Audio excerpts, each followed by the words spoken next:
الشيطان الرجيم. بسم الله الرحمن الرحيم. ولما دخلوا على يوسف آوى إليه أخاه قال إني أنا أخوك فلا تبتئس بما كانوا يعملون. فلما جهزهم بجهازهم جعل السقاية في رحل أخيه ثم أذن مؤذن أيتها العير إنكم لسارقون. قالوا وأقبلوا عليهم ماذا تفقدون. قالوا نفقد سوع الملك ولمن جاء به حمل بعير وأنا به زعيم. قالوا تالله لقد علمتم ما جئنا لنفسد في الأرض وما كنا سارقين. قالوا فما جزاؤه إن كنتم كاذبين. قالوا جزاؤه من وجد في رحله فهو جزاؤه كذلك نجزي الظالمين. فبدأ بأوعيتهم قبل وعاء أخيه ثم استخرجها من وعاء أخيه كذلك كدنا ليوسف ما كان ليأخذ أخاه في دين الملك إلا أن يشاء الله نرفع درجات من نشاء وفوق كل ذي علم عليم. قالوا قد سرق أخ له من قبل فأسرها يوسف في نفسه ولم يبدها لهم. قال أنتم شر مكانا والله أعلم بما تصفون. قالوا يا أيها العزيز إن له أبا شيخا كبيرا فخذ أحدنا مكانا إنا نراك من المحسنين. قال معاذ الله أن نأخذ إلا من وجدنا متاعنا عنده إنا إذا لظالمون. আসসালামু আলাইকুম। তারা ইউসুফের কাছে পৌঁছলে সে তার সহোদর ভাইকে নিজের কাছে আলাদা করে ডেকে নিল এবং তাকে বলল, আমি তোমার সেই হারানো ভাই। এখন আর সেসব আচরণে দুঃখ করো না যা এরা করে এসেছে। যখন ইউসুফ তাদের মালপত্র বোঝাই করাতে লাগলো তখন নিজের ভাইয়ের মালপত্রের মধ্যে নিজের পেয়ালা রেখে দিল। তারপর একজন নকিব চিৎকার করে বলল, হে যাত্রী দল, তোমরা চোর। তারা পেছন ফিরে জিজ্ঞাসা করলো, তোমাদের কি হারিয়ে গেছে? সরকারি কর্মচারী বলল, আমরা বাদশার পান পাত্র পাচ্ছি না। এবং তাদের জমাদার বলল, যে ব্যক্তি তা এনে দিবে তার জন্য রয়েছে পুরস্কার, 1 কোট বোঝাই মাল। আমি এর দায়িত্ব নিচ্ছি। এই ভাইয়েরা বলল, আল্লাহর কসম, তোমরা খুব ভালোভাবেই জানো আমরা এদেশে বিপর্যয় সৃষ্টি করতে আসিনি এবং চুরি করার মতো লোক আমরা নই। তারা বলল, আচ্ছা, যদি তোমাদের কথা মিথ্যা প্রমাণিত হয় তাহলে চোরের কি শাস্তি হবে? তারা জবাব দিল, তার শাস্তি যার মালপত্রের মধ্যে এই জিনিস পাওয়া যাবে তার শাস্তি হিসেবে তাকেই রেখে দিতে হবে। আমাদের এখানে তো এটাই এই ধরনের জালেমদের শাস্তি।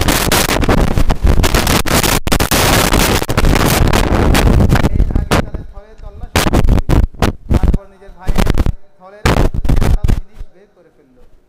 এভাবে নিজের কৌশল বাদশার আইন অনুযায়ী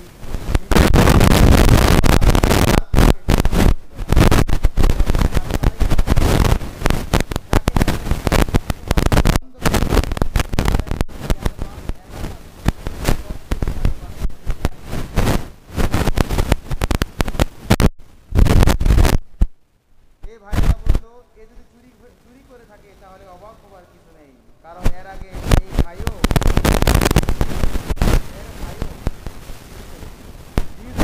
কথা শুনে আত্মস্থ করে ফেললো। তাদের কাছে প্রকাশ করলো না, শুধুমাত্র মনে মনে বলে থেমে গেল, বড়ই বদ। আমার সামনে দাঁড়িয়ে আমার উপর এই যে দোষারোপ তোমরা করছো সে সম্পর্কে আল্লাহ প্রকৃতি সত্য ভালো করে অবগত। সরকার এর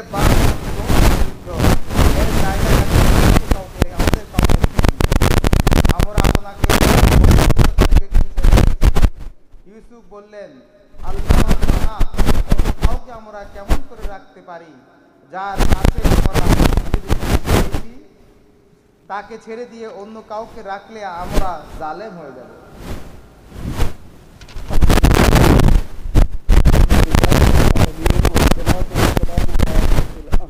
سيد المرسلين নবীনা মুহাম্মাদিন ওয়া আলা আলিহি ওয়া সাহবিহি আজমাইন।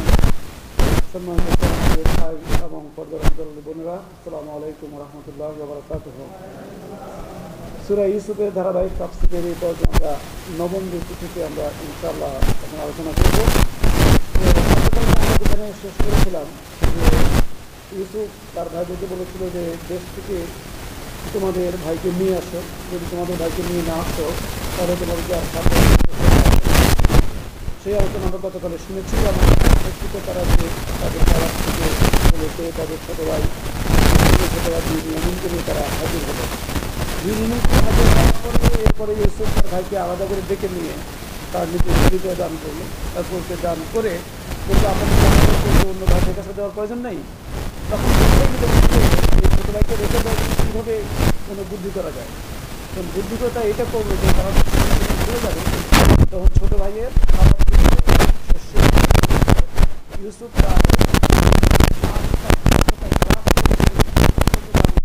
পান পাতাটা গ্লাসের ভিতরে রেখে ভিতরে রেখে পাকড়াও করবে। পাকড়াও করে তখন তার ওটার ভিতরে পেলে তাকে আপাতত তাকে চোর বলে সাব্যস্ত করবে। পরে যখন সত্য প্রকাশিত হয়ে যাবে তখন মানুষজন বুদ্ধি ছিল একটা বুদ্ধি করে তারা ছোটো বাকি ভাই তারা শস্য নিয়ে যখন ফিরে যাচ্ছে পিছন থেকে বাসার মানুষজন আওয়াজ দিল, আপনারা অবশ্যই থেকে মতো যে তোমরা থামো, তোমরা চোর। তো কেন বলে আমাদের বাদশাহের গ্লাস হারিয়ে গেছে, আমাদের ধারণা তোমাদের ভিতরে আছে। তারা তো বারবার প্রতিবাদ করে না তা নয়, কিন্তু পরে যখন চেক করলাম, চেক করে দেখা গেলো তার ছোটো ভাই বিনিয়ামিনের ইয়ের ভিতরে পাওয়া গেছে। পাওয়া যাওয়ার পরে তখন তারা প্রশ্ন করলো যে তোমাদের কারো যদি পাওয়া যায় তাহলে তার শাস্তি কী হবে তোমাদের নিয়ম অনুযায়ী, অর্থাৎ ইসলামের দিন অনুযায়ী, মানে ইব্রাহিমী দিন অনুযায়ী এটার শাস্তি কি হবে। তারা বললো যে আমাদের ইব্রাহিমী দিনে এটার শাস্তি হলো যে চুরি করে, যার চুরি মাল যার কাছে পাওয়া যাবে সে তার হয়ে যাবে, সে মালিকের হয়ে যাবে, অর্থাৎ সে তার দাস হয়ে যাবে। এভাবে যখন বিন ইয়ামিনের খাওয়ার এর ভিতরে ইউসুফের গ্লাস পাওয়া তখন বলে ঠিক আছে তোমাদের ইব্রাহিমের নিয়ম অনুযায়ী এখন তাকে আমরা আটকিয়ে রাখবো। এখন এখানে আমরা যে তর্জমাতে লক্ষ্য করেছি যে এইভাবে আমরা আমাদের ব্যবস্থাপনা দ্বারা ইউসুফের সহযোগিতা করলাম। বাদশার দিন দ্বারা নিজের ভাইকে ধরে রাখা তার কাজ ছিল না। এই কথাটা ইম্পর্টেন্ট। আল্লাহ ইউসুফ আসলামকে সাহায্য করছেন এইভাবে। আল্লাহ তাআলা বলছেন যে হয়তো ইউসুফকে আমরা জানেন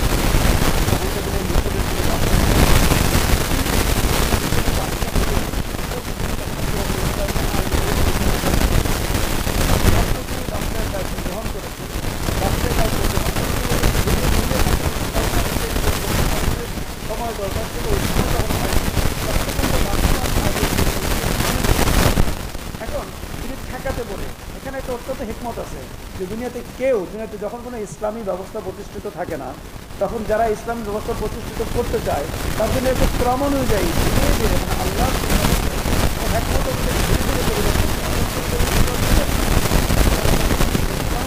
তাই করতে হবে। কিন্তু এখন যারা এটা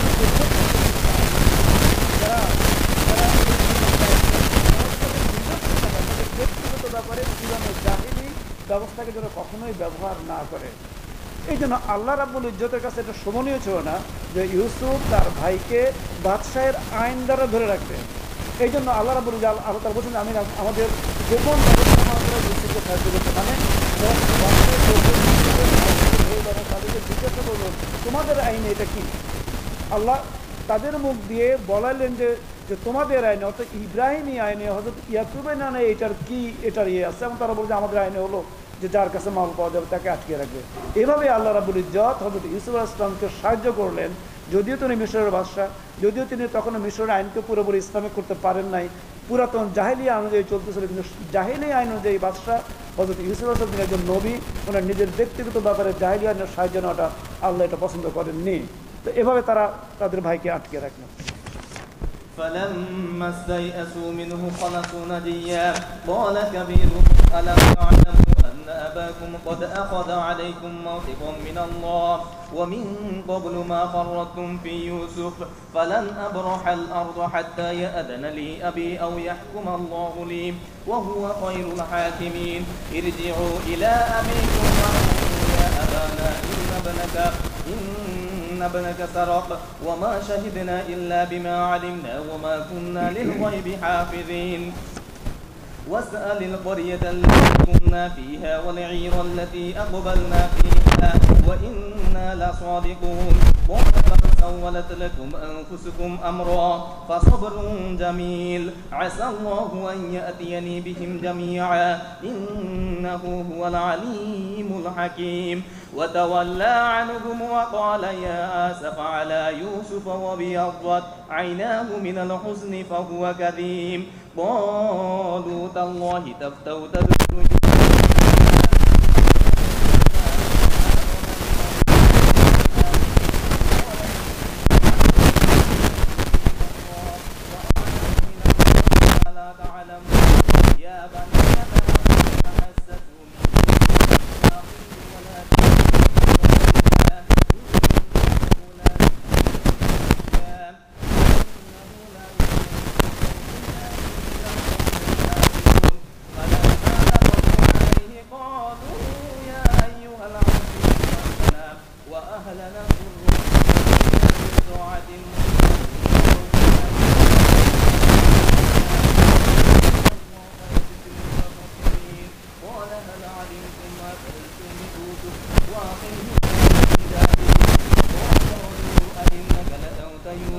قال أنا يوسف وهذا أخي قد من علينا إنه من نصبر فإن الله لا يضيع أجر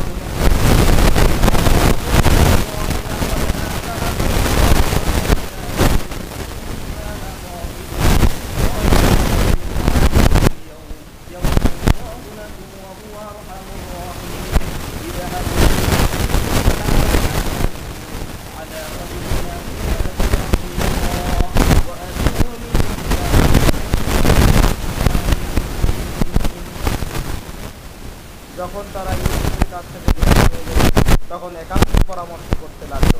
তাদের মধ্যে যে সমস্ত বয়স হলো, তোমরা কি জানো তোমার বাপ তোমাদের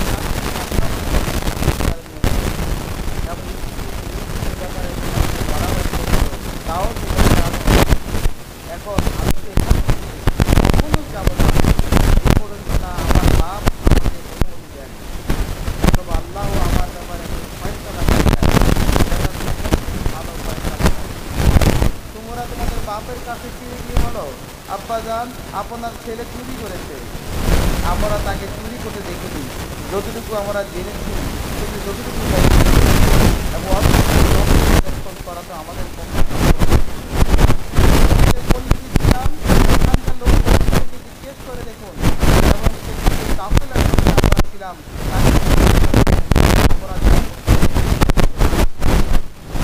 খুব এই কাহিনী শুনে বলল আসলে তোমাদের মন তোমাদের জন্য আরো একটি ঠিক আছে, এ ব্যাপারেও আমি সবর করব এবং ভালো করেই করব। হয়তো আল্লাহ এদের সবাইকে এনে আমার সাথে মিলিয়ে দেবেন। তিনি সব কিছু জানেন ও তিনি জ্ঞানের ভিত্তিতে সমস্ত কাজ করেন। তারপর সে তাদের দিক থেকে মুখ ফিরিয়ে নিয়ে বসে গেল এবং বলতে লাগলো, হাই ইউসুফ। সে মনে মনে দুঃখে ও শোকে জর্জরিত হয়ে যাচ্ছিল এবং তার চোখগুলো সাদা হয়ে গিয়েছিল। ছেলেরা বলল, আল্লাহর দোহাই, আপনি তো শুধু ইউসুফের কথাই স্মরণ করে যাচ্ছেন। অবস্থা এখন এমন পর্যায়ে পৌঁছে গেছে যে তার শোকে আপনি নিজেকে দিশেহারা করে ফেলবেন অথবা নিজের প্রাণ সংহার করবেন। সে বলল, আমি আমার পেরেশানি এবং দুঃখের ফরিয়াদ আল্লাহ ছাড়ার কারো কাছে করছি না, আর আল্লাহর ব্যাপারে আমি যতটুকু জানি তোমরা ততটুকু জানো না। হে আমার ছেলেরা, তোমরা যাও এবং ইউসুফ তার ভাইয়ের ব্যাপারে অনুসন্ধান চালাও। আল্লাহর রহমত থেকে বিরাট করো না, তার রহমত থেকে তো একমাত্র চাঁদের লাইন বিরাট করে। যখন তারা মিশরে গিয়ে ইউসুফের সামনে হাজির হলো তখন আরজ হলো, হে পরাক্রান্ত শাসক, আমরাও আমাদের পরিবার পরিজন কঠিন বিপদের মুখোমুখি হয়েছি। আমরা মাত্র সামান্য পুঁজি নিয়ে গেছি। আপনি আমাদের পূর্ণ মাত্রায় কষ্ট দিয়ে দিন এবং আমাদেরকে দান করুন। আল্লাহ দানকারীদেরকে প্রতিদান দেন। এই কথা শুনে ইউসুফ আর চুপ করে থাকতে পারল না।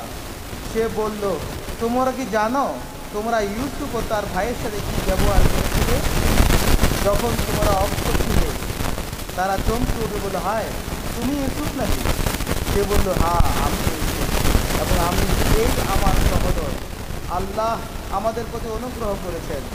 আসলে কেউ যদি তাকওয়া ও সবর অবলম্বন করে তাহলে আল্লাহর কাছে এই ধরনের সব দ্রব্যের কখনো নষ্ট হয়ে যায় না। তারা বলল, আল্লাহর কসম, আল্লাহ তোমাকে আমাদের উপর শ্রেষ্ঠত্ব দান করেছেন এবং যথার্থই আমরা অপরাধী ছিলাম। সে জবাব দিল, আজ তোমাদের বিরুদ্ধে কোনো অভিযোগ নেই, আল্লাহ তোমাদের মাফ করে দিন, তিনি সবার প্রতি অনুগ্রহকারী। যাও, আমার এই জামাটি নিয়ে যাও এবং এটি আমার পিতার চেহারার উপর রেখো, তিনি দৃষ্টিশক্তি ফিরে পাবেন, আর তোমাদের সমস্ত পরিবার পরিজনকে আমার কাছে নিয়ে এসো। এইটুকুতে আমরা এর একটু আগে জানলাম যে হযরত ইউসুফ আলাইহিসসালাম ওনার ছোটো ভাইকে আটকে রাখলেন এবং ওনার বাকি ভাইরা ওনার বাবার কাছে ফিরে নিল, উনি করে বললো যে ছোটো ভাইকে আটকানো হয়েছে, এই কারণে সে ব্যবসা পান করতে শুরু করেছে। কাজে কাহিনি আপনারা পেয়েছেন, আমরা অধিকার চাই না। এবং এরপরে আমরা ইসলামের এবং ওনার ভাইয়ের এই কাহিনীতে ওনাদের বাবার যে কথাটা, এটাও যে আমাদের খেয়াল করি যে ওনাদের বাবা বলেছিলেন যে তোমরা তোমাদের লক্ষ্য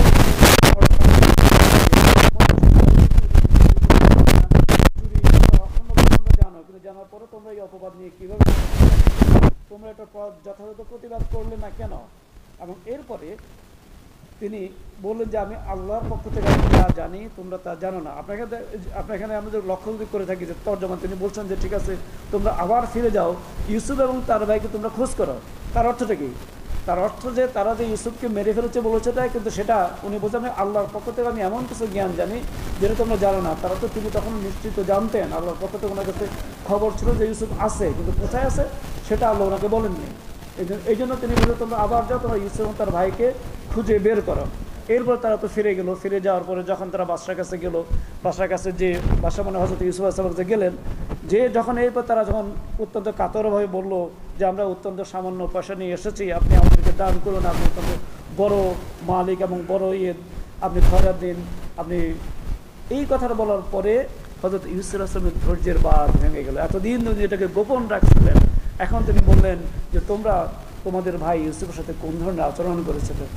তার ভাইরা তো চমকে উঠে, তুমি কি ইউসুফ? হ্যাঁ। তিনি বললেন আমি হচ্ছে ইউসুফ, আপনি হচ্ছে আমার ভাই। তখন আপনারা এরপর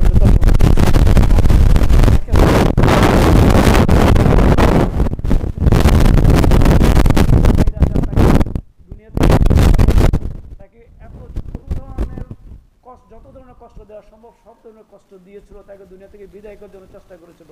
সেই ভাইরা যখন নত অবস্থায় সেই ওনার সামনে এসে হাজির হলো, কিন্তু তিনি তখন কোনো প্রতিশোধের চিন্তা করলেন না, বরঞ্চ তিনি তাদের কোনো অভিযোগও দিলেন না। তিনি বলছেন শয়তান আমাদের ভিতরে এই জন্য বিভ্রান্তি করার জন্য, শয়তান আমাদের ভিতরে বিভেদ করার জন্য চেষ্টা করেছিল। আল্লাহর শুকর যে আল্লাহ শয়তানের সেই বিভ্রান্তিকে কাটিয়ে দিয়েছেন।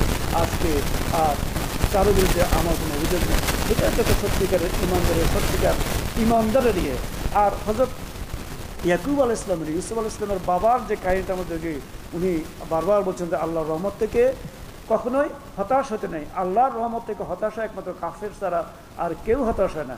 এই কথাটির ভিতরে প্রিয় ভাইরা আমাদের জন্য অত্যন্ত বড় শিক্ষা রয়েছে যে আমাদের পথে, আমাদের আমাদের লাইফে, আমাদের জীবনে অনেক ধরনের প্রবলেম আসতে পারে, অনেক ধরনের সমস্যা আসতে পারে। আপাতত তার কোনো সমাধান আমাদের চোখে নাও পড়তে পারে, কিন্তু আমাদের কোনো অবস্থাতে আমরা হতাশ হওয়া চলবে না। কেননা হতাশ একমাত্র হয় কাফেররা, যারা আল্লাহর সম্বন্ধে যাদের কোনো ঈমান নেই, তারাই একমাত্র হতাশ হতে পারে। বরঞ্চ আল্লাহর বাণী হলো, আল্লাহর আহ্বান হলো, আল্লাহর আপনার ঘোষণা হলো যে আল্লাহ তাআলা বলছেন কোরআনের ভিতরে, ওহে আমার বান্দারা যারা তোমাদের প্রতি অন্যায় করেছো, তোমরা জেনে রাখো লা তাকনাতু মির রাহমাতিল্লাহ, আল্লাহর রহমত থেকে কখনোই হতাশ হতে নেই। কারণ ইন্নাল্লাহা ইয়াগফিরুয যুনুবা জামিয়া, আল্লাহ তাআলা আমার যত বড়ই অন্যায় করি না কেন, যত বড় পাপই করি না কেন, আল্লাহ এটা ক্ষমা করতে পারেন। শর্ত হলো আমরা আল্লাহর উপর আমরা যেন ভরসা করি। ولما فصلت العير قال أبوهم إني لأجد ريح يوسف لولا أن تفندون قالوا تالله إنك لفي ضلالك القديم فلما أن جاء البشير والقاه على وجهه فارتد بصيرا قال ألم أقل لكم إني أعلم من الله ما لا تعلمون قالوا يا أبانا استغفر لنا ذنوبنا إنا كنا خاطئين قال سوف أستغفر لكم ربي إنه هو الغفور الرحيم فلما دخلوا على يوسف آوى إليه أبويه وقال ادخلوا إن شاء الله آمنين ورفع أبويه على العرش وخروا له سجدا وقال يا أبت هذا تأويل رؤياي من قبل قد جعلها ربي حقا وقد أحسن بي إذ أخرجني من السجن وجاء بكم من البر من بعد أن نزغ الشيطان بيني وبين إخوتي إن ربي لطيف لما يشاء إنه هو العليم الحكيم رب قد آتيتني من الملك وعلمتني من تأويل الأحاديث فاطر السماوات والأرض أنت وليي في الدنيا والآخرة توفني مسلما وألحقني بالصالحين ذلك من أنباء الغيب نوحيه إليك وما كنت لديهم إذ أجمعوا أمرهم وهم يمكرون وما أكثر الناس ولو حرصت بمؤمنين وما تسألهم عليه من أجر إن هو إلا ذكر للعالمين রওনা দিল তাদের বাপ বলল আমি ইউসুফের গন্ধ পাচ্ছি তোমরা যেন আমাকে এই কথা বলো না যে বুড়ো বয়সে আমার বুদ্ধি নষ্ট হয়েছে ঘরের লোকেরা বলল আল্লাহর কসম আপনি এখনো নিজের সেই পুরাতন পাগলামি নিয়ে আছেন তারপর যখন সুখবর বহনকারী এলো তখন সে ইউসুফের জামা ইয়াকুবের চেহারার উপর রাখলো এবং অকস্মাৎ তার দৃষ্টিশক্তি ফিরে এলো তখন সে বলল আমি না তোমাদের বলেছিলাম আমি আল্লাহর পক্ষ থেকে এমন সব কথা জানি যা তোমরা জানো না সবাই বলে উঠল আব্বাজান আপনি আমাদের গুনাহ মাফের জন্য দোয়া করুন সত্যি আমার অপরাধী ছিলাম তিনি বললেন আমি আমার রবের কাছে তোমাদের মাগফিরাতের জন্য আবেদন জানাবো তিনি বড়ই ক্ষমাশীল এবং করুণাময় তারপর যখন তারা ইউসুফের কাছে পৌঁছল তখন সে নিজের বাপ-মাকে নিজের কাছে বসালো এবং নিজের সমগ্র পরিবার পরিজনকে বলল চলো এবার শহরে চলো আল্লাহ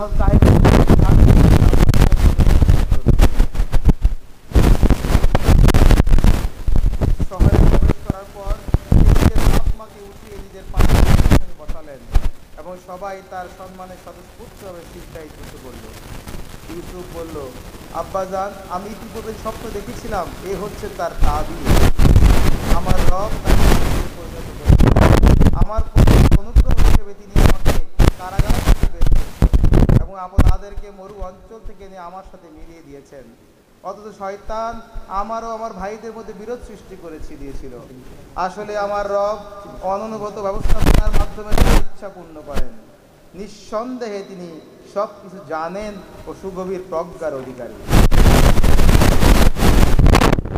হে আমার রব তুমি আমাকে রাষ্ট্র ক্ষমতা দান করেছ এবং আমাকে কথার গভীরে প্রবেশ করা শিখিয়েছ হে আকাশ ও পৃথিবীর স্রষ্টা দুনিয়ায় ও আখিরাতে তুমি আমার অভিভাবক নামের উপর আমার মৃত্যু দান করো এবং পরিণামে আমাকে সত্য হে মুহাম্মদ এই কাহিনী অদৃশ্য লোকের খবরের অন্তর্ভুক্ত যা আমি তোমাকে ওহির মাধ্যমে জানাচ্ছি নয়তো তুমি যখন উপস্থিত ছিলে না তখন ইউসুফের ভাইয়েরা একজোট হয়ে ষড়যন্ত্র করেছিল কিন্তু তুমি যতই চাও না কেন অধিকাংশ লোক তা মানবে না অথচ তুমি এই খেদমতের বিনিময়ে তাদের কাছে কোনো পারিশ্রমিক চাচ্ছ না এটা তো দুনিয়াবাসীদের জন্য সাধারণভাবে কোনো একটি নসিহত ছাড়া আর কিছুই নয় 11 নম্বর রুকু আগের রুকুতে আমরা পেয়েছি যে হযরত ইউসুফ আলাইহিস সালাম ওনার পরিচয় ভাইদের সামনে দেওয়ার পর এরপরে ভাইদেরকে ওনার জামাটা দিয়ে বললেন তোমরা ফিরে যাও তোমরা ফিরে যে আমার বাবার কাছে যাও বাবার চোখের উপরে এই জামাটি ধরলেই বাবার চোখের দৃষ্টি ফিরে আসবে সেই অনুযায়ী ভাইরা ফিরে গেল ভাইরা যখন ফিরে যাচ্ছেন ওদিকে মিশর থেকে কেনান প্রায় কয়েকশো মাইল দূরের ভাইরা যখন মিশর থেকে রওনা হয়েছেন, ওখানে কিনানে হযরত ইয়াকুব আলাইহিস সালাম তিনি বললেন যে আমি ইউসুফের খুশবু পাচ্ছি। সুবহানাল্লাহ, নবীদের এটা হচ্ছে মুজিজা, নবীদেরকে আল্লাহ তাআলা এই মুজিজা দান করেন। অথচ দেখেন উনি এতদিন করে উনি মিশরে ছিলেন, এত বছর মিশরে ছিলেন, আল্লাহ তাআলা উনি আমার বলেছেন যে আমি আল্লাহর কাছ থেকে আমার যে জ্ঞান আছে তোমাদের সেই জ্ঞান নাই। অর্থাৎ তিনি জানতেন ইউসুফ আছে, ভাইরা ওনার ভাই তার ভাইরা ইউসুফের ভাই তাকে মারতে পারে নাই, কিন্তু কোথায় আছে আল্লাহ সেটা ওনাকে জানান নেই।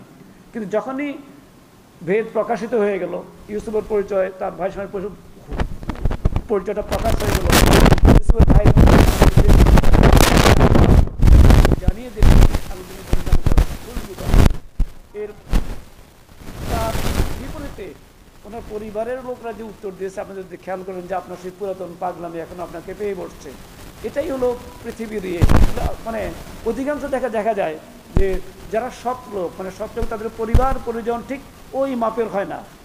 মানে হযরত ইয়াকুব আলাইহিস সালাম আল্লাহর নবী, উনি দুনিয়ার মানুষকে অন্ধকারের ভিতরে আলো দেখাচ্ছেন, কিন্তু ওনার নিজের ঘরে অন্ধকার। উনি হেদায়েত, মানে এটা হচ্ছে আল্লাহ যাকে চান হেদায়েত দান করেন, যাকে চান হেদায়েত দান করেন না, এটা হচ্ছে তার সবচেয়ে বড় প্রমাণ। তো সে যাই হোক, এরপরে আপনার ওরা ভাইরা আসলো, ভাইরা হযরত ইউসুফ আলাইহিস সালামের জামা নিয়ে যখন ইয়াকুব আলাইহিস সালামের চোখের উপর জামা ধরে ধরলো, ওনার চোখের অন্ধত্ব শেষ হয়ে গেল এবং আল্লাহর রহমতে উনি ওনার চোখের দৃষ্টি ফিরে পেলেন। এরপরে ওনারা সবাই পরিবার পরিজন সহ সবাই হযরত ইউসুফ আলাইহিস সালাম ফিরে গেলেন। ইউসুফ আলাইহিস সালাম ফিরে যাওয়ার পরে ইউসুফ আলাইহিস সালাম ওনার সিংহাসনে বাবা মাকে ওনার সিংহাসনের পাশে বসালেন, যেটা আমরা পেয়েছি। এবং তখন ওনার এই সমস্ত ভাইরা, এই 10 ভাই, বিনিয়ামিন এবং ওনার বাবা মা, এই 11 ভাই এবং ওনার বাবা মা হযরত ইউসুফ আলাইহিস সালামের জন্য সম্মানসূচক সিজদা, সিজদা মানে সামনের দিকে ঝুঁকে পড়া, আমরা যেটাকে অষ্টাঙ্গে যেটাকে বলে সিজদা তা নয়, কিন্তু সিজদা করলেন। এবং তখন হযরত ইউসুফ বলেন এটাই ছিল আমার সেই স্বপ্নের ব্যাখ্যা, যে স্বপ্ন আমি ছোটকালে দেখেছি যে 11টি তারা, চন্দ্র এবং সূর্য আমাকে সিজদা করছে। তো এখন এই প্রসঙ্গে, এই সিজদার প্রসঙ্গে আজকের দিনে আমাদের ইসলামের ভিতরে কিছু কিছু লোক এটা মনে করে কারোর জন্য সম্মান সুযোগ, পীরদের জন্য সম্মান সুযোগ সিজদা করা যায় না, এই কথা সম্পূর্ণ ভ্রান্ত। এখানেও যে সিজদার কথা বলা হয়েছে এটা বিভিন্ন আমরা তাফসীরে এসেছে যে তারা একেবারে আমরা যেভাবে নামাজের সিজদা করি এই সিজদা করেনি, বরঞ্চ ওনারা হযরত ইউসুফের সম্মানের সামনের দিকে ঝুঁকে পড়েছে। এই সামনের দিকে ঝুঁকে এটাকেই বলা হচ্ছে সম্মান সুযোগ সিজদা বলা হচ্ছে।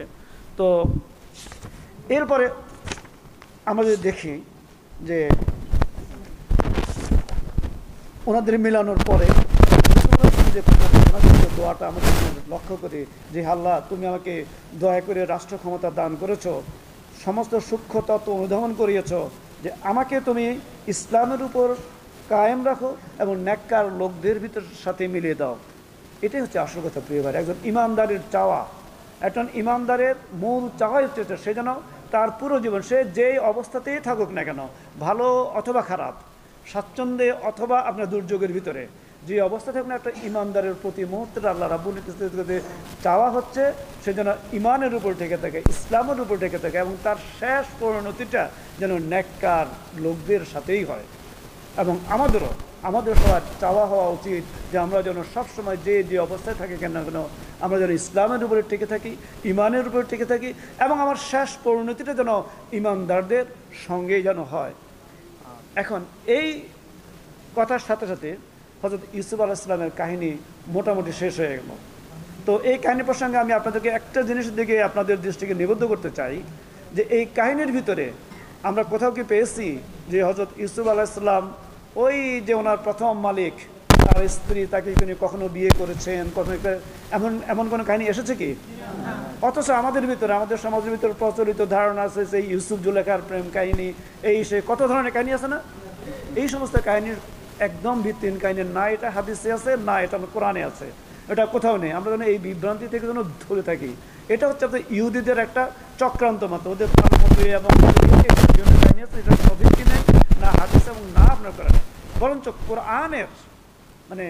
কোরআনের শাশ্বত আইন হলো আল খাবিসাতু লিল খাবিসিন, এভাবে যে একজন মানে দুষ্কর্মশীল নারীর জন্য দুষ্কর্মশীল পুরুষ, দুষ্কর্মশীল পুরুষের জন্য দুষ্কর্মশীল নারী, একজন তাইয়্যিবা একজন ভালো পুরুষের জন্য, একজন নেককার পুরুষের জন্য একজন নেককার নারী, এবং একজন নেককার নারীর জন্য একজন নেককার পুরুষ। এটা হচ্ছে ইসলামের বিধান, এটা হচ্ছে আল্লাহর শাসিত বিধান। তাহলে হযরত ইউসুফ আলাইহিস সালামের মতো এইরকম একজন নবী, আল্লাহর একজন এরকম বান্দা, তিনি একজন দুশ্চরিত্র মহিলাকে তিনি বিয়ে করবেন, এটা কখনোই হতেই পারে না। বরঞ্চ এটা যে কাহিনীগুলা বাজারে ছড়ানো হয়, যে কাহিনীগুলো আমরা বিভিন্ন পুঁথিতে পেয়েছি, এটা কল্প কাহিনী ছাড়া আর কিছুই নয়।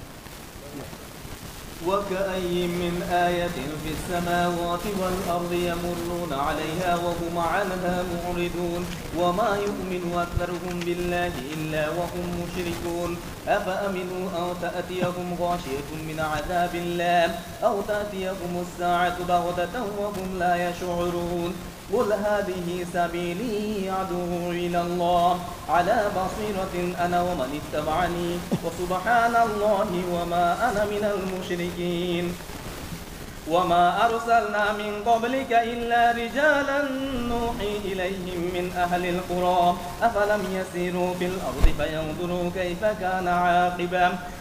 كان عاقبة الذين من قبلهم ولدار الآخرة خير للذين اتقوا أفلا تعقلون حتى إذا استيأس الرسل وظنوا أنهم قد كذبوا جاءهم نصرنا فنجي من نشاء ولا يرد بأسنا عن القوم المجرمين لقد كان في قصصهم عبرة لأولي الألباب ما كان حديثا يفترى ولكن تصديق الذي بين يديه وتفصيل كل شيء وهدى ورحمة لقوم يؤمنون আকাশসমূহে ও পৃথিবীতে কত নিদর্শন রয়েছে, যেগুলো তারা অতিক্রম করে যায় কিন্তু সেদিকে একটুও দৃষ্টিপাত করে না। তাদের বেশিরভাগ আল্লাহকে মানে কিন্তু তার সাথে অন্যকে শরীক করে। তারা কি এই ব্যাপারে নিশ্চিন্ত হয়ে গেছে যে আল্লাহর আযাবের কোনো আকস্মিক আক্রমণ তাদেরকে গ্রাস করে নেবে না, অথবা তাদের অজ্ঞাতসারে তাদের অপর সহসা কিয়ামত এসে যাবে না? তাদেরকে পরিষ্কার বলে দাও, আমার পথ তো এটাই, আমি আল্লাহর দিকে ডাকি, আমি নিজেও পূর্ণ আলোকে নিজের পথ দেখছি এবং আমার সাথীরাও, আর আল্লাহ পাক পবিত্র এবং শিরককারীদের সাথে আমার কোনো সম্পর্ক নাই। হে মোহাম্মদ, তোমার পূর্বে আমি যে নবীদেরকে পাঠিয়েছিলাম তারা সবাই মানুষ ছিল, এসব জনবসতির অধিবাসী ছিল, তাদের কাছেই আমি ওহী পাঠাতে পেরেছি। আর তারা কি পৃথিবীতে পরিভ্রমণ করেনি? তাদের পূর্বে যেসব জাতি চলে গেছে তাদের পরিণাম দেখেনি? নিশ্চিতভাবেই আখিরাতের আভাস তাদের জন্য আরও বেশি ভালো, যারা তাকওয়ার পথ অবলম্বন করেছে। এখনো কি তোমরা বুঝবে না? আগের নবীদের সাথেও এমনটি হতে থেকেছে, অর্থাৎ তারা দীর্ঘদিন উপদেশ দিয়ে গেছেন কিন্তু লোকেরা তাদের কথা শুনেনি। এমনকি যখন নবীরা লোকদের থেকে হতাশ হয়ে গেল, লোকেরাও ভাবল নবীদের কাছে পৌঁছে গেল। তারপরে এই ধরনের সময় যখন এসে যায় তখন আবার আমার নিয়ম হচ্ছে, যাকে আমি চাই তাকে রক্ষা করি এবং অপরাধীদের প্রতি আমার আযাব রোধ করা যেতে পারে না। পূর্ববর্তী লোকদের এই কাহিনীর মধ্যে কোনো লোকদের জন্য কোরআনে যা কিছু বর্ণনা করা হচ্ছে এগুলো বানোয়াট কথা নয়, বরং এগুলো ইতিপূর্বে এসে যাওয়া কিতাবগুলোতে বর্ণিত সত্যের সমর্থ এবং সব কিছুর বিশদ বিবরণ। আর যারা ঈমান এনেছে তাদের জন্য হেদায়েত ও রহমত। সূরা ইউসুফের শেষ রূপু 12 রূপু, এর আগের রূপে হয়তো টাইম শেষ হয়ে গেছে, তাই না? এবং আমরা আমাদের সামনেগুলো বলেছি টোটাল সূরাটাই নাযিল হয়েছিল। মক্কার মুশরিকরা হযরত মুহাম্মদ সাল্লাল্লাহু আলাইহি ওয়াসাল্লামকে বলেছিল যে হযরত ইয়াকুব আলাইহিস সালাম এবং বংশধররা মিশরে কীভাবে গেলেন। তো গত রূপেতেই ইউসুফ আলাইহিস সালামের কাহিনী শেষ। আমাদেরকে বুঝতে হবে কোরআন কখনো শুধু খামাখা কাহিনী বর্ণনা করে না। যদি কাহিনী বর্ণনা করা কোরআনের উদ্দেশ্য হতো তাহলে কিন্তু গত রূপেতেই সূরা ইউসুফ শেষ হয়ে গেছিল। কিন্তু আল্লাহ তাআলা এরপরে আর একটা গুরুত্ব দান করেছেন। কেন? এটা প্রিয় ভাই আমাদের বুঝতে হবে যে কোরআন যে বিভিন্ন কাহিনীগুলো বর্ণনা করে, প্রতিটি কাহিনী বর্ণনার আসলে আমাদেরকে দিনের দিকে দেওয়ার না, আমাদেরকে হেদায়েতের দিকে আহ্বান করা। প্রতিটি সুযোগে হেদায়েতের দিকে আহ্বান করে নবীদের কাজ। যেমন আমরা এর আগে পেয়েছি হযরত ইউসুফ আলাইহিস সালাম কারাগারে ওই দুই ব্যক্তি যখন স্বপ্নের ব্যাখ্যা চাইল, ইউসুফ আলাইহিস সালাম এই সুযোগকে গ্রহণ করে প্রথম তাদেরকে দিনের দাওয়াত দেন।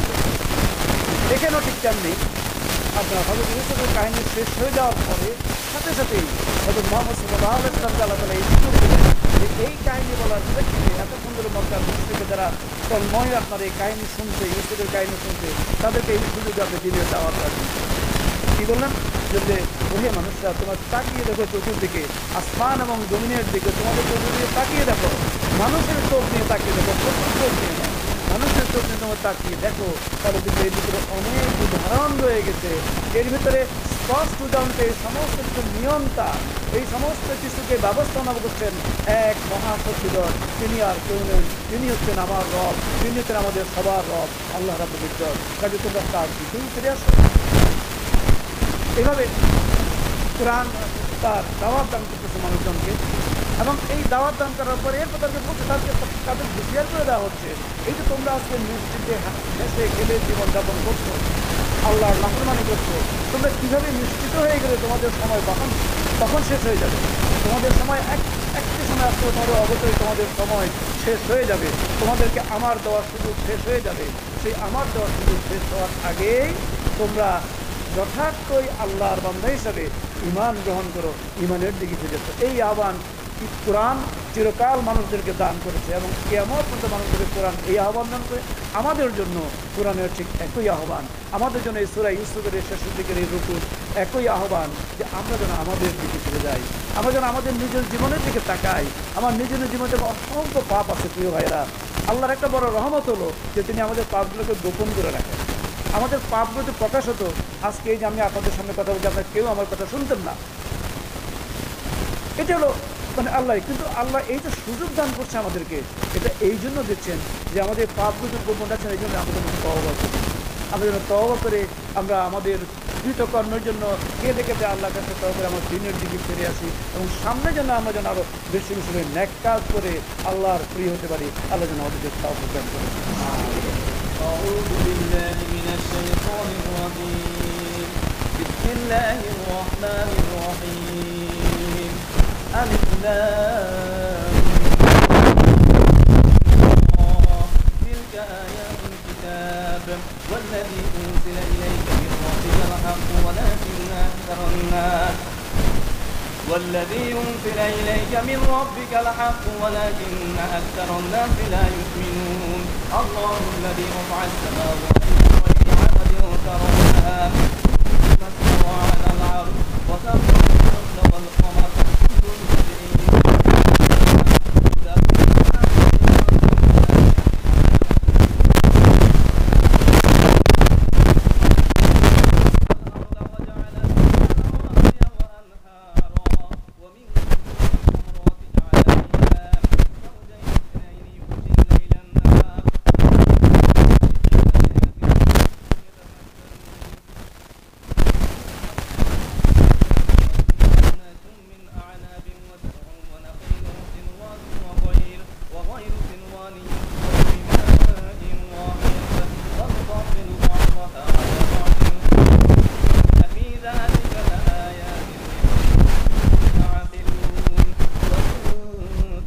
فعجب قولهم أجدادنا ترابا أإنا أولئك الذين كفروا بربهم وأولئك الأغلال في أعناقهم وأولئك أصحاب النار هم فيها خالدون.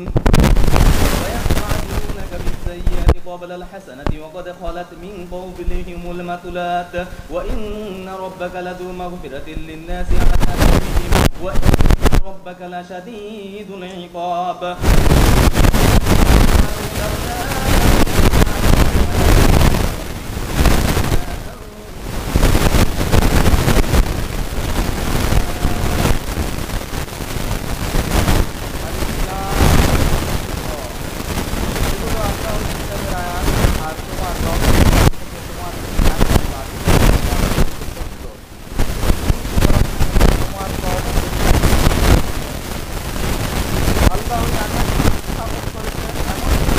ছাড়াই যা তোমরা দেখতে পাও, তারপর নিজের শাসক কর্তৃত্বের আকারে সমাহিত হয়েছে।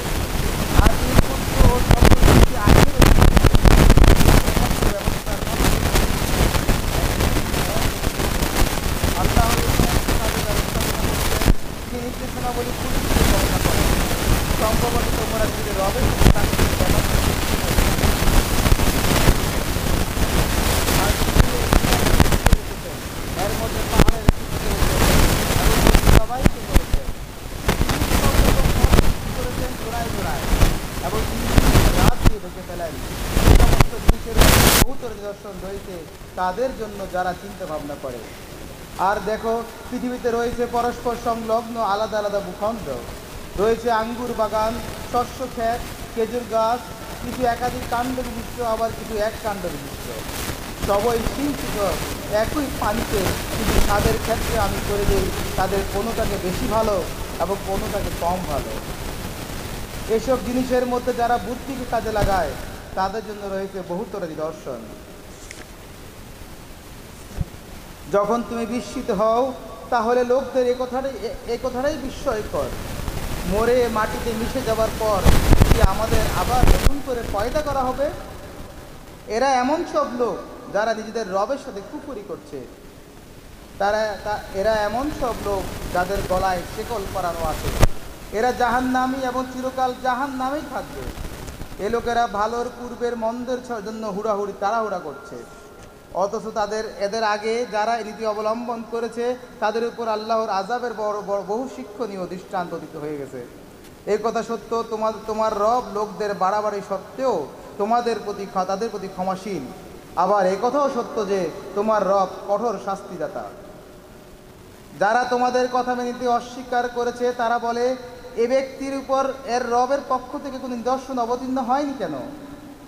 তুমি তো শুধুমাত্র একজন সতর্ককারী, আর প্রত্যেক জনগোষ্ঠীর জন্য রয়েছে একজন পথ প্রদর্শক। সূরা রাদ, এই সূরাটির আপনার 13 নম্বর আয়াতে মেঘমণ্ডলী গর্জনের মাধ্যমে আল্লাহর প্রশংসা করছে। এই যে মেঘমণ্ডলী যে রাত, এই রাতটাকে এই সূরার নাম হিসাবে গ্রহণ করা হয়েছে। এই সূরাটিও মাক্কি সূরা। এই সূরাটিও মক্কা জীবনের মোটামুটি শেষ দিকে অবতীর্ণ হয়েছে। যখন সূরা ইউসুফ, সূরা হুদ এবং সূরা আরাফ অবতীর্ণ হচ্ছিল তখন এই সূরাটি নাযিল হচ্ছিল। এবং শেষ সময়ে যে সময়টা আমরা এখানে ব্যাখ্যা করেছি যে তখন ইসলামের উপরে নবী করিম সাল্লাল্লাহু আলাইহি ওয়াসাল্লাম এমন পুণ্যবান সাহাবীদের উপরে নানা ধরনের অত্যাচার করছিল, নানা ধরনের নির্যাতন করছিল, দীর্ঘদিন ধরে দাওয়াত দেওয়ার পর মক্কার দাওয়াত কবুল করছিল না। এবং এই প্রেক্ষিতে নবী করিম সাল্লাল্লাহু আলাইহি ওয়াসাল্লামের সাহাবীরা মনে মনে আশা করতেছিলেন যে এখন যদি কোনো মুজিজা অবতীর্ণ হতো, আল্লাহ যদি কোনো মুজিজার মাধ্যমে এই লোকদেরকে যদি পরিবর্তন করতেন তাদের কতই না ভালো হতো। তো এই সূরাতে সাহাবীদের এই সমস্ত আতঙ্ক দেওয়া হচ্ছে। এবং এই সূরার মূল আলোচনার বিষয় হলো মক্কার লোকদেরকে শেষ হুঁশিয়ারি দেওয়া হচ্ছে যে আমার নবী যেই দিন নিয়ে এসেছে, আমার নবী যে দাওয়াত দিচ্ছে, আমার নবী তোমাদেরকে যে বিধান দিচ্ছেন এটি সত্যি, নবীর দাওয়াত সত্যি। এই কথাটাই এই সূরাতে বারবার বিভিন্ন উদাহরণের মাধ্যমে নবীর দাওয়াতের যে মূল অংশ তাওহীদ, আখিরাত এবং রিসালাত, এই তিনটি কথা সত্যতা বিভিন্ন প্রমাণের মাধ্যমে এই সূরার ভিতরে তুলে ধরা হয়েছে। তো প্রথম রুকুর দিকে আমরা যে তর্জমার দিকে তাকাই সেখানে ঠিক একই কথা, যেখানে বলা হয়েছে যে এটি আল্লাহর কিতাব এবং তোমাদের প্রতি তোমাদের রবের তরফ থেকে যা নাযিল করা হয়েছে তা একান্তই শুধু এখানে আল্লাহ তাআলা আল্লাহর পক্ষ থেকে গ্যারান্টি দান করতেছেন। যিনি সর্বজ্ঞানী, তিনি একমাত্র বলতে পারেন যে আমি যা বলছি এটি সত্য, আমি যাবতীয় এর ভিতরে কোনো কথা হতে পারে না। তো আল্লাহ রাব্বুল ইজ্জত এখানে এই কোরআনের ভিতরে কোনো প্রত্যেক সূরার ভিতরে এইভাবে আল্লাহ তাআলা গ্যারান্টি দান করে, যে কোনো নর্মাল সাধারণ কোনো বইয়ের কথা নয়, বরং এটা হচ্ছে এই জগৎসমূহের সৃষ্টিকর্তা মহান মালিক মহাজ্ঞানী আল্লাহ রাব্বুল ইজ্জতের পক্ষ থেকে আসা চরম সত্য কথা। এর প্রতিটি অক্ষর, প্রতিটি শব্দ অত্যন্ত জ্ঞানময়, হিকমতময়। তাআলা বলছেন এই সূরার প্রথমে যে এই সূরাতে যে কথাগুলো অবতীর্ণ হয়েছে, অর্থাৎ আমি যে তাওহীদ, আমি যে আখিরাত, আমি যে রিসালাতের কথা যেটা বর্ণনা করছি, আল্লাহ বলছেন এর প্রতিটি কথাই সত্যি। এরপর তিনি প্রমাণ পেশ করতেছেন। প্রথমে এরা তো প্রমাণ পেশ করতেছেন এই যে তোমরা ভূমণ্ডলের দিকে, আকাশের দিকে তাকাও, যেই আকাশ দৃশ্যত কোনো ধরনের ক্ষতি ছাড়া আকাশ তার জায়গায় রয়েছে, চন্দ্র সূর্য তারকাগুলো তার জায়গায় আছে, এগুলো একটা একটা ধাক্কা খাচ্ছে না। এই যে ম্যানেজমেন্ট, এই যে আল্লাহ রাব্বুল ইজ্জত বলছেন এই সমস্ত যদি ঠিক রাখার যে ব্যবস্থাপনার দায়িত্ব, এই সমস্ত কিছু তোমাদের যদি বুদ্ধি থাকে, আকল থাকে, তা তো চিন্তা করো, এই সমস্ত কিছু ইঙ্গিত করছে এইগুলোকে সৃষ্টি করেছেন অনেক সত্তা নয়, একজন সত্তা মাত্র, যিনি মহা ক্ষমতাশীল, যিনি তার ক্ষমতার কোনো ইয়ত্ত নাই, যিনি তিনি এগুলোকে সৃষ্টি করছেন এবং তিনি ওকে তার স্থানে রেখেছেন। এগুলো যদি অনেক খোদার কাণ্ড হতো যেটা তোমরা যারা শিরকি করো, তাহলে এগুলো একটা একটার সাথে টক্কর লেগে দুনিয়া ধ্বংস হয়ে যেত। আর তাহলে তাওহীদের পক্ষে যুক্তি দিচ্ছি, যুক্তি দেওয়ার পরে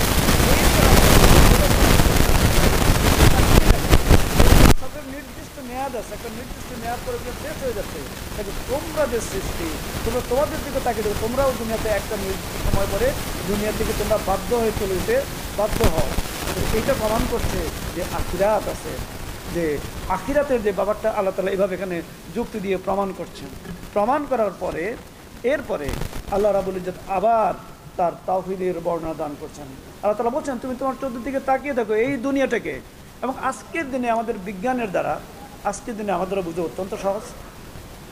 আজকের দিনের বিজ্ঞান বলছে এই যে বিরাট বিশ্ব ব্রহ্মাণ্ড, এই যে বিরাট পৃথিবী আল্লাহর সৃষ্টি, এই সৃষ্টির তুলনায় পৃথিবীটা হচ্ছে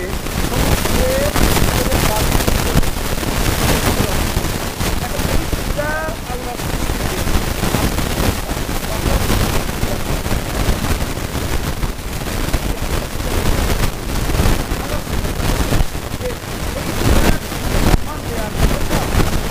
একমাত্র পৃথিবী টোটাল একটা বালিশের মতো তার প্রয়োজনীয় বাতাস মানুষের বেঁচে থাকার জন্য দুনিয়াটাকে ঠিক মতো রেখে আমরা জানি দুনিয়াটা ঘুরছে, তাই না ভাই? দুনিয়াটা প্রচণ্ড করে ঘুরছে, কিন্তু এটা এত বেশি ঘুরে না যতটুকু ঘুরলে আপনার আমার মাথা ঘুরাতো। তার জন্য আল্লাহ তাআলা ব্যবস্থা করেছেন, দুনিয়াটাকে পাহাড় গেড়ে দিয়েছেন। দুনিয়াটাকে আল্লাহ পাহাড় গেড়ে দিয়েছেন যাতে করে দুনিয়ার ঘূর্ণটা, দুনিয়ার এই ঘোরাটা কন্ট্রোল থাকে। আল্লাহ তাআলা বলছেন এটাকে এই বিশ্বজগতে এই কাজটি কে করেছে, যার জন্য এখানে দুনিয়াতে জীবনের উন্মেষ করা, মানুষের জীবনের টিকে থাকা সম্ভব হয়েছে। এরপর আপনারা প্রশ্ন করছেন যে শুধু কি তাই? আপনারা বলছেন দিনকে রাত আবর্তিত নির্দিষ্ট নিয়মে, দিন এবং রাতের নির্দিষ্ট আবর্তিত না হতে আবর্তিত না হতে আপনার আমার জন্য কোনো কাজ তারা প্রশ্ন করছেন এটা কে করছে। এরপর তারা বলছেন যে দুনিয়াতে কোনো তাকিয়ে রেখো বিভিন্ন ফসল একই জমিতে, পাশাপাশি জমিতে, জমির উপাদান এক, জমির এক, একই বৃষ্টি করছে, একই বৃষ্টির পানি করছে, কিন্তু সেখান থেকে নানা রং বেরঙের ফল, নানা রং বেরঙের ফুল সেখান থেকে আসতেছে, নানা স্বাদের ফল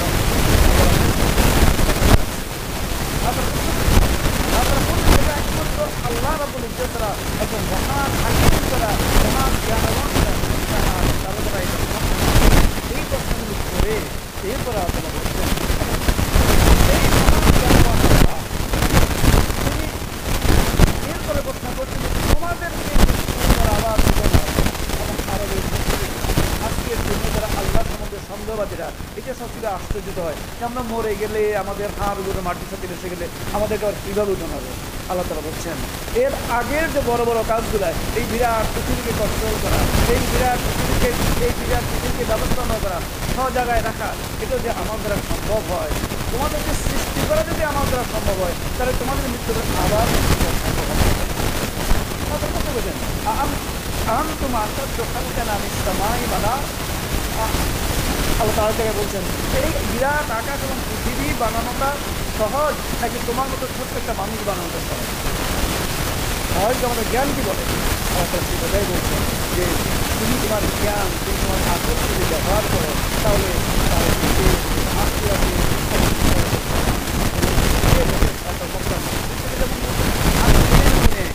আমাদের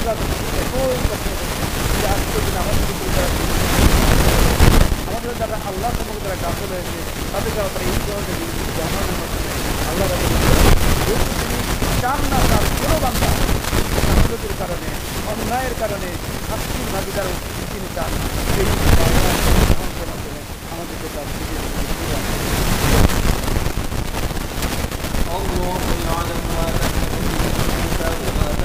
الأرحام وما تزداد وكل شيء عنده بمقدار عالم الغيب والشهادة الكبير المتعال سواء منكم من أسر القول ومن جهر به ومن هو مستخف بالليل وسارب بالنهار له معقبات من بين يديه ومن خلفه يحفظونه من أمر الله إن الله لا يغير ما بقوم حتى يغيروا ما بأنفسهم وإذا أراد الله بقوم سوءا فلا مرد له وما لهم من دونه من وال والذي يريكم البرق خوفا وطمعا وينشئ السحاب الثقال ويسبح الرعد بحمده والملائكة من خيفته ويرسل الصواعق فيصيب بها من يشاء وهم يجادلون في الله وهو شديد المحال له دعوة الحق والذين يدعون من دونه لا يستجيبون لهم بشيء إلا كباسط كفيه إلى الماء ليبلغ فاه وما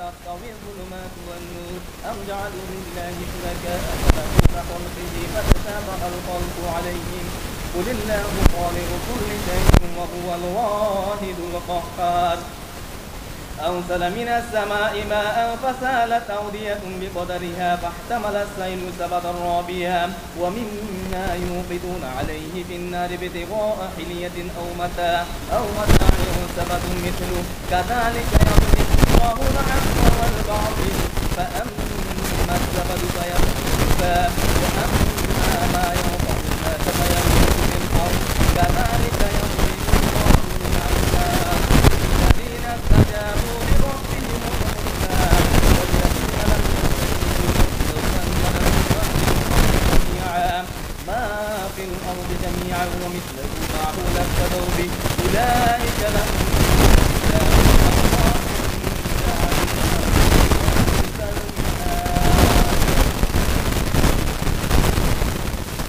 আল্লাহ প্রত্যেক গর্ববতী গর্ব সম্পর্কে জানেন, যা কিছু তার মধ্যে গঠিত হয় তাও তিনি জানেন এবং যা কিছু তার মধ্যে কম কিছু হয় সেই তার কাছে প্রত্যেক কিছুর জন্য একটি পরিমাণ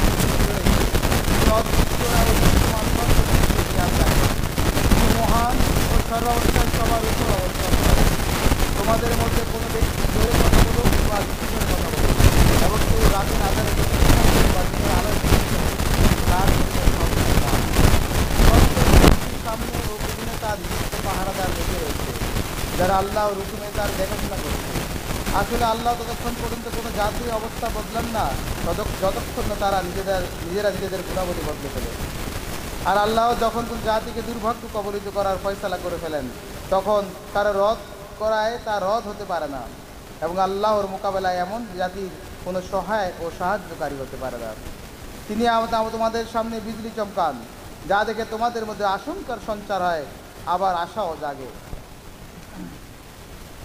তিনি পানি ভরা মেঘ উঠান, মেঘের গর্জন তার প্রশংসা সহকারে তার পবিত্রতা বর্ণনা করে এবং ফেরেশতারা তার ভয়ে প্রকম্পিত হয়, তার তাসবিহ করে। তিনি বজ্রপাত করেন এবং অনেক সময় তাকে যার উপর চান ঠিক সে যখন আল্লাহ সম্পর্কে বিতর্ক তখনই নিক্ষেপ করেন। আসলে তার কৌশল বড়ই জবরদস্ত, একমাত্র তাকেই ডাকা সঠিক। আর অন্যান্য সত্তাসমূহ আল্লাহকে বাদ দিয়ে যাদেরকে এই লোকেরা ডাকে তারা তাদের প্রার্থনায় কোনো সাড়া দিতে পারে না। তাদেরকে ডাকা তো ঠিক এমনই ধরনের যেমন কোনো ব্যক্তির পানির দিকে হাত বাড়িয়ে তার কাছে আবেদন জানায়, তুমি তো আমার মুখে পৌঁছে যাও, অথচ পানি তার মুখে পৌঁছতে সক্ষম নয়।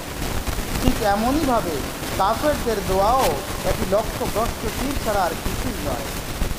আল্লাহকে চিন্তা করছে পৃথিবী ও আকাশে প্রত্যেকটি বস্তু ইচ্ছায় ও অনিচ্ছায় এবং প্রত্যেকটি বস্তুর ছায়া সকাল সাঁঝে তার সামনে নত হয়। এদিকে জিজ্ঞাসা করো আল্লাহ ও তুমি রবকে, বলো আল্লাহ। তারপরে এদিকে জিজ্ঞাসা করো আসল ব্যাপার যখন তখন তোমরা কি তাকে বাদ দিয়ে এমন মাবুদকে তুমি নিজের কাজী সম্পাদনকারী বানিয়ে নিয়েছ যারা তোমাদের নিজেদের জন্য কোনো লাভ ও ক্ষতি করার ক্ষমতা রাখে না। বলো, অন্ধ ও চক্ষু সমান হয়ে থাকে? আলো ও আধার কি একরকম হয়?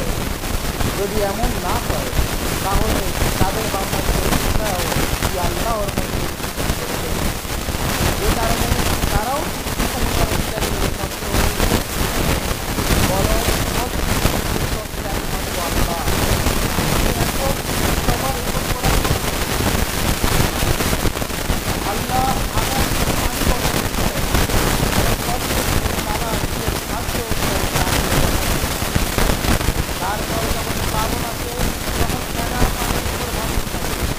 আর লোকেরা অলঙ্কার ও প্রভৃতি কষ্টের নির্মাণের জন্য যেসব ভাগ স্মরণ করে তার উপর তেমনই খেলা হতো।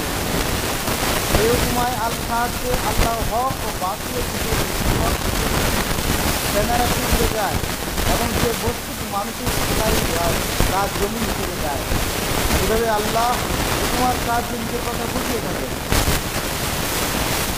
যারা নিজের রবের দাওয়াত গ্রহণ করেছে তাদের জন্য কল্যাণ রয়েছে, আর যারা তা গ্রহণ করেনি তারা যদি পৃথিবীর সমস্ত সম্পদের মালিক হয়ে যায় এবং এই পরিমাণ আরও সংগ্রহ করে নেয় তাহলেও তারা আল্লাহ পাকড়াও থেকে বাঁচার জন্য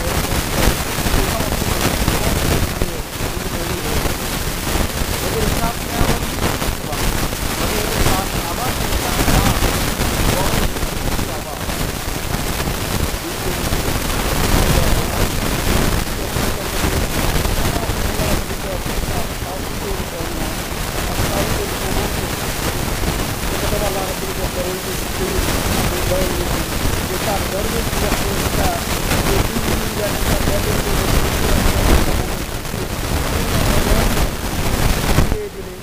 পর্যায়ে আল্লাহ আমি জানি, আল্লাহ বলছেন যে আমি সেটা কন্ট্রোল করি। এরপরে আল্লাহ আপনি বলছেন তোমার দুনিয়ার দিকে থাকা যে দুনিয়াতে প্রয়োজনের জন্য প্রতিটি জিনিসকে একটা পরিমাণ মতো আল্লাহ তারা সৃষ্টি করেছে। যেমন দুনিয়াতে পশু পাখি গাছ কাঁকড়া এগুলো যদি একটা কোনোটাই যদি প্রয়োজনের বেশি হয়ে গেছে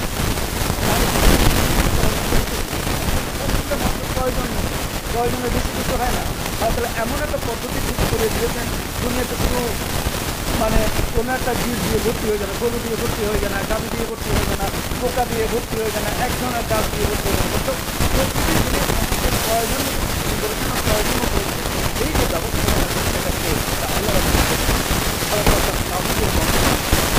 বর্ণনার দান থেকে এরপরে আল্লাহ তাআলা বলছেন যে দুনিয়াতে কোনো জাতির ভাগ্যকে আল্লাহ তাআলা পরিবর্তন করেন যতক্ষণ পর্যন্ত ওই জাতি তার নিজের ভাগ্য পরিবর্তন এটা মানুষের বেলায় ক্ষেত্রে, ব্যক্তির বেলায় ক্ষেত্রে, জাতির বেলায় মানুষ যেহেতু এই দুনিয়াতে একটা পরীক্ষা দেয়, এই দুনিয়াতে আল্লাহ রাব্বুল ইজ্জত আমাদেরকে হায়াত দিয়ে আমাদেরকে সুবিধা এবং সুবিধা দিয়ে সময় দিয়ে যদি পরীক্ষা করতে আমরা ঠিক আসছি। কিন্তু এই পরীক্ষাতে একটা ছাত্র যদি ভালো করে পড়ালেখা না করে পাওয়ার কারণে কিন্তু আমি এই দুনিয়াতেও আমরা যদি এই পরীক্ষাটাকে আমরা যদি আমাদের অবস্থা পরিবর্তনের চেষ্টা না করি ব্যক্তি হিসাবে জাতি হিসাবে আল্লাহ তিনি এই অবস্থা পরিবর্তন করবেন না। শেষের দিকে এসে আল্লাহ রাব্বুল ইজ্জত একটা অত্যন্ত সুন্দর উদাহরণ দান করছেন।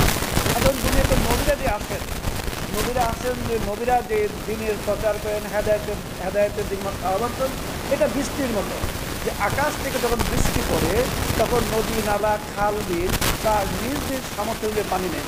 নদী যতটুকু পানি নেয় একটা খাল ততটুকু পানি নেয় না, একটা পুকুর যতটুকু পানি নেয় একটা ছোটো বীজ অতটুকু পানি নেয় না। সবাই তার নিজ পরিমাণ মতো পানি নেয়, আর যেটা একেবারে সমতল সেটা কোনো পানি গ্রহণ করে না। আর এই নবুয়তের বৃষ্টি, এই হেদায়েতের বৃষ্টি যখন আসে দুনিয়াতে প্রতিটি মানুষ, এই মানুষগুলা তাদের নিজ নিজ অবস্থান অনুযায়ী নিজ নিজ প্রচেষ্টা অনুযায়ী যাদের হেদায়েত গ্রহণের তৌফিক আছে তারা এইভাবে হেদায়েত গ্রহণ করে।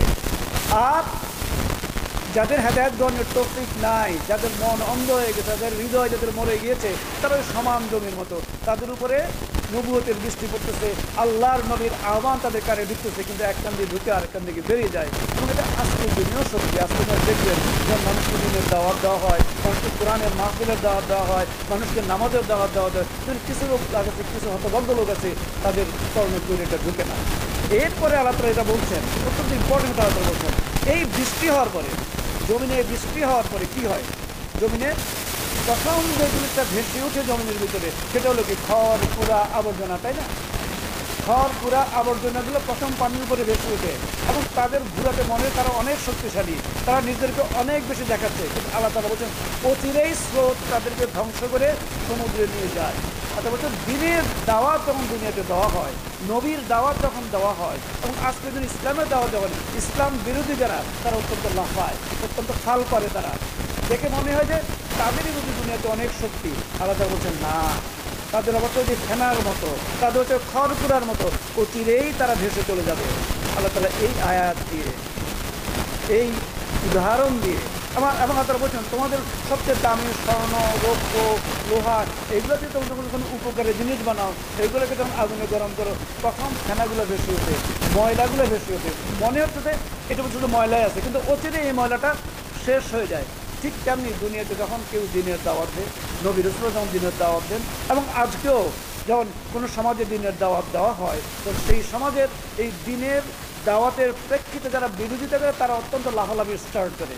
কিন্তু আল্লাহ রাব্বুল ইজ্জত ভরসা দান করছেন যে এই লাফালাফি অত্যন্ত ক্ষণিক সময়ের মাত্র। ইমানদাররা যদি ধৈর্যের সাথে তাদের কাজ করে নিতে পারে, তাহলে এই লাফালাফি তাদের বন্ধ হয়ে যাবে, তারা অচিরেই আস্থা করে নিক্ষিপ্ত হয়ে যাবে। প্রিয় ভাইরা, আজকের এই আয়াতের সাথে, এই কথাগুলোর সাথে আজকে আমরা মুসলিম বিশ্বের সাথে মিলাই, বিশেষ করে আমাদের প্রিয় মাতৃভূমি বাংলাদেশের সাথে মিলাই, আজকে বাংলাদেশের ইসলামের বিরুদ্ধে ঝড় তুফান চলছে, আজকে বাংলাদেশের মধ্যে ইসলামের বিরুদ্ধে লাফালাফি চলতেছে, এই লাফালাফি যদি ফেনার মতো। আমরা যদি আমাদের দায়িত্ব ঠিক মতো পালন করতে পারি, আমরা যদি আমাদের ইমানি দায়িত্ব পালন করতে পারি, তাহলে এই ফেনা ইনশাআল্লাহ আল্লাহ দূরীভূত করে দেবেন। সিদ্ধান্ত হলো আমাদের, আমরা আমাদের ইমানের উপর টিকে থাকতে পারবো কিনা। আল্লাহ যেন আমাদের সবাইকে তৌফিক দান করেন। ওয়া মা আলাইনা ইল্লাল বালাগ। আসসালামু আলাইকুম ওয়া রাহমাতুল্লাহি ওয়া বারাকাতুহু।